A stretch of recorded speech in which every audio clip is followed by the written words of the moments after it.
క్రీస్తునాథునియందు ప్రియమైన దేవుని బిడ్డలారా, సహోదరి సహోదరులారా, పరిశుద్ధ గ్రంథ పరమార్థం అనేటువంటి ఒక కార్యక్రమానికి మిమ్మల్ని అందరినీ కూడా ప్రేమపూర్వకంగా ఆహ్వానిస్తూ ఉన్నాను.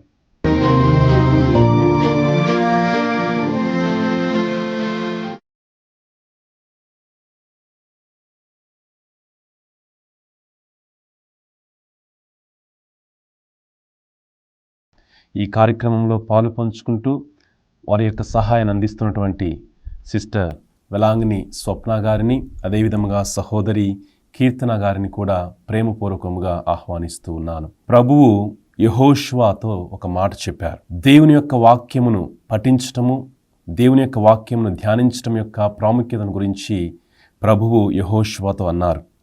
యెహోషువ గ్రంథం 1వ అధ్యాయం 8వ వచనము, ఈ ధర్మశాస్త్రమును నిత్యము పఠింపుము, అహోరాత్రములు మననము చేసుకొనుము, దానిలో చెప్పబడిన న్యాయములన్నింటినీ పాటింపుము, అప్పుడు నీ కార్యములు సంపూర్ణముగా నెరవేరును.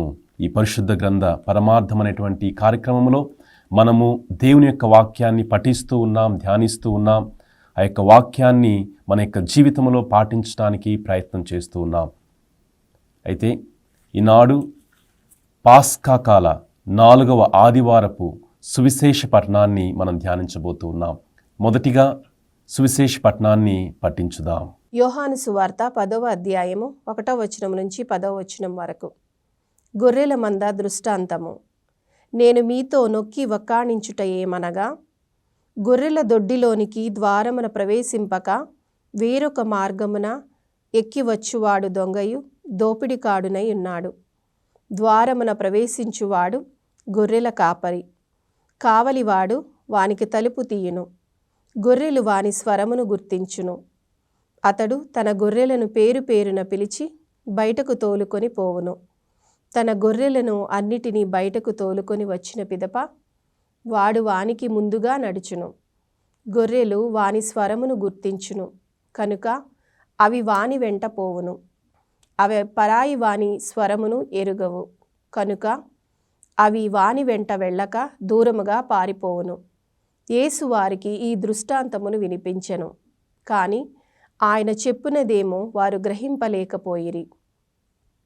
అందుచే యేసు మరలా ఇట్లు చెప్పెను, గొర్రెలు పోవు ద్వారమును నేనే అని మీతో నిశ్చయముగా చెప్పుచున్నాను. నాకు ముందుగా వచ్చిన వారందరూ దొంగలు, దోపిడిగాండ్రు. గొర్రెలు వారి స్వరమును ఆలకింపలేదు. ద్వారమును నేనే.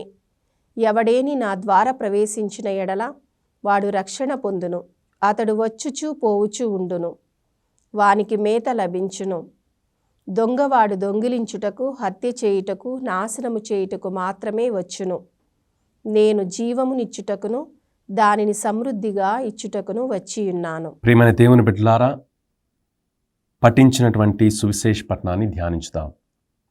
యోహాను సువార్త 10వ అధ్యాయము 1వ వచనం నుంచి 10వ వచనం వరకు ఉన్నటువంటి యొక్క వచనాలను 3 భాగాలుగా మనం విభజిస్తూ ఉన్నాం.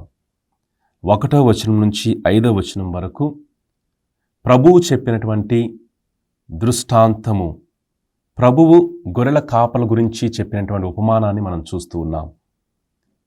6వ వచనంలో ప్రభువు ఆ ఉపమానాన్ని చెప్పినప్పుడు అది విన్నటువంటి వారికి అర్థం కాల. 7వ వచనం నుంచి 10వ వచనం వరకు క్రీస్తు ప్రభువు ఆ ప్రజలు అర్థం చేసుకున్నప్పుడు ఆ ఉపమానం యొక్క, ఆ దృష్టాంతం యొక్క అర్థమును వివరిస్తూ ఉన్నారు, ఒక మంచి కాపరిగా అనేటువంటి భావనతో. ఇప్పుడు ఒక్కొక్క భాగాన్ని మనం పరిశీలించుదాం. 10వ అధ్యాయము 1వ వచనం నుంచి 5వ వచనం వరకు గొర్రెల కాపర్ల యొక్క దృష్టాంతము. పాలస్తీనా దేశంలో గొర్రెల కాపరులు పగలంతా కూడా తమ యొక్క గొర్రెలను మేపటానికి పర్వత ప్రాంతాలకు తీసుకుని వెళ్ళేటువంటి వారు. పగలంతా ఆ గొర్రెలను మేపిన తర్వాత రాత్రి కాలంలో ఆ గొర్రెలన్నింటినీ కూడా తీసుకుని వచ్చి ఆ గొర్రెల దొడ్డిలో ఉంచి వారి యొక్క బాధ్యతను ఒక కావలి కాసేటువంటి వ్యక్తికి ఇస్తారు. రాత్రంతా కూడా ఆ కావలి కాసేటువంటి వ్యక్తి ఆ గొర్రెలను చూసుకుంటూ ఉంటాడు. వేకువజామున వీళ్ళు వచ్చి తమ గొర్రెలను పిలుస్తారు. ఆ గొర్రెల కాపరి యొక్క స్వరమును విని ఆ యొక్క కాపులను వెంబడిస్తూ ఉంటాయి, అనుసరిస్తూ ఉంటాయి. ఇది ఆనాటి పాలస్తీనా దేశంలో సామాన్య జీవితంలో జరుగుతున్నటువంటి గొర్రెల కాపరుల యొక్క జీవితంలో జరిగేటువంటి విషయాలు. దీనిని ప్రభువు మొట్టమొదటిగా ఉపమాన రూపంలో చెప్తారు. అది విన్నటువంటి వారికి అర్థం కాదు. ఇప్పుడు ప్రభువు ఆయన చెప్పినటువంటి ఉపమానాన్ని వివరిస్తూ ఉన్నారు. గొర్రెల కాపరి ఎవరు, గొర్రెలు ఎవరు అనేటువంటి విషయాన్ని ఆయన వివరిస్తున్నారు. మొట్టమొదటిగా ప్రభువు చెప్తున్నారు, నేను మంచి కాపరిని అనేటువంటి విషయాన్ని చెప్తున్నారు. పాత నిబంధన గ్రంథంలో మనం చూస్తూ ఉన్నాం, ఇజ్రాయేలు ప్రజలు ఐగుప్తు దేశంలో ఉన్నప్పుడు, ఆ బానిసత్వంలో మ్రగ్గుతూ ఉన్నప్పుడు, ఆ బాధలను కష్టాలను ప్రభువు చూశారు. ఆ బానిసత్వపు బ్రతుకు నుండి, ఆ కష్టముల నుండి, బాధల నుండి బయటకు తీసుకుని రావటానికి ఒక కాపరిని, మోషేను ప్రభు ఎన్నుకున్నాడు, అహరోను ఎన్నుకున్నాడు. తర్వాత ఆ ప్రజలను ముందుకు నడిపించటానికి యెహోషువను ఎన్నుకున్నాడు. తర్వాత తాను ఎన్నుకున్నటువంటి ప్రజలను సంరక్షించటానికి, వారిని తనతో పాటు నడిపించటానికి ప్రభువు న్యాయాధిపతులను, ప్రవక్తలను, రాజులను ఎన్నుకున్నాడు. అయితే ప్రభు ఎన్నుకున్నటువంటి ఈ కాపరులలో చాలామంది స్వార్థముతో జీవించారు.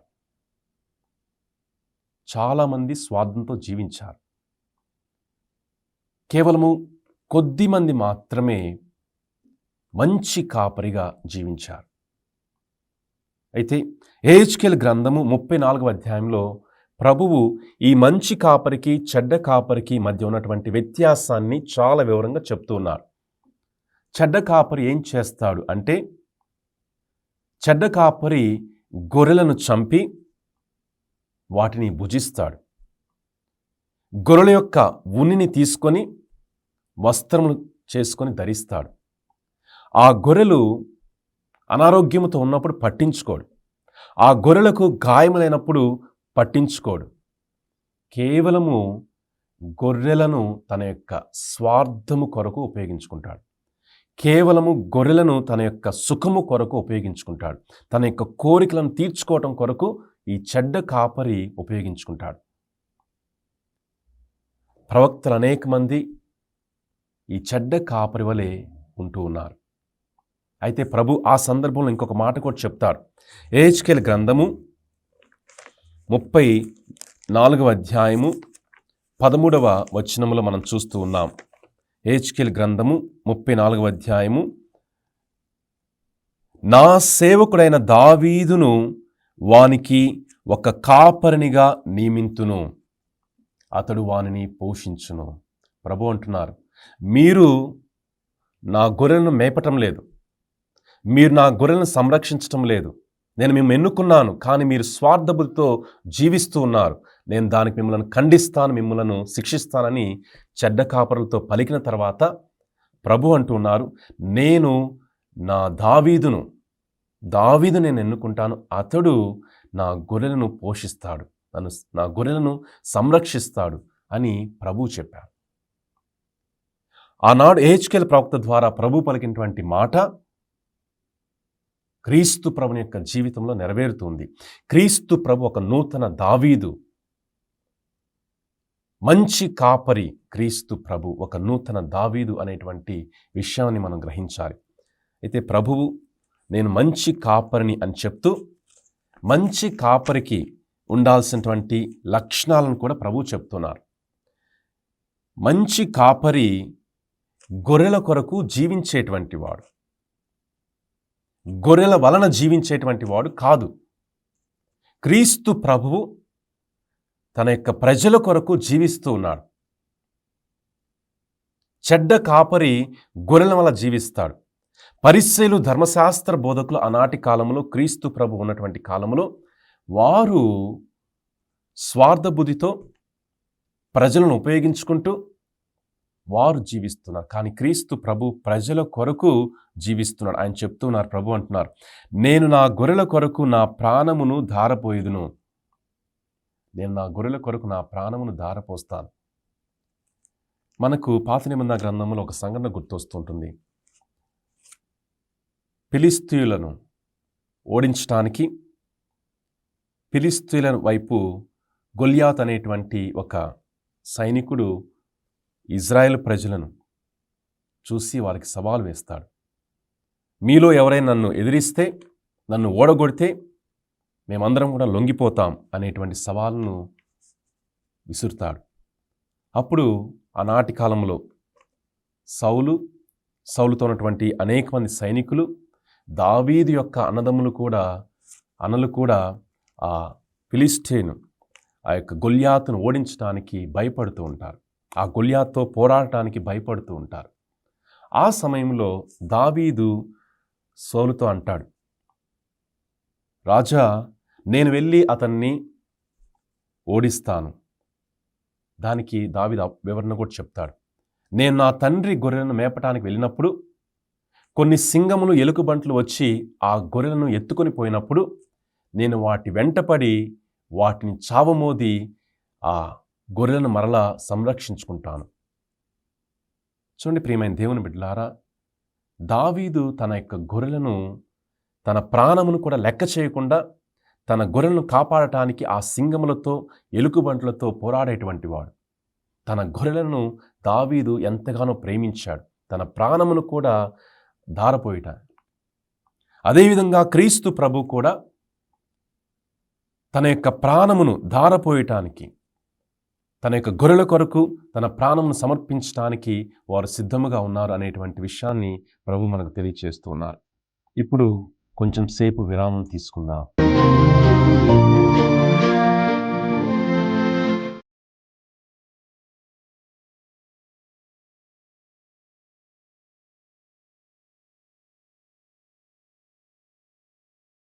విరామం తర్వాత మరలా మన యొక్క ధ్యానాన్ని కొనసాగించుదాం.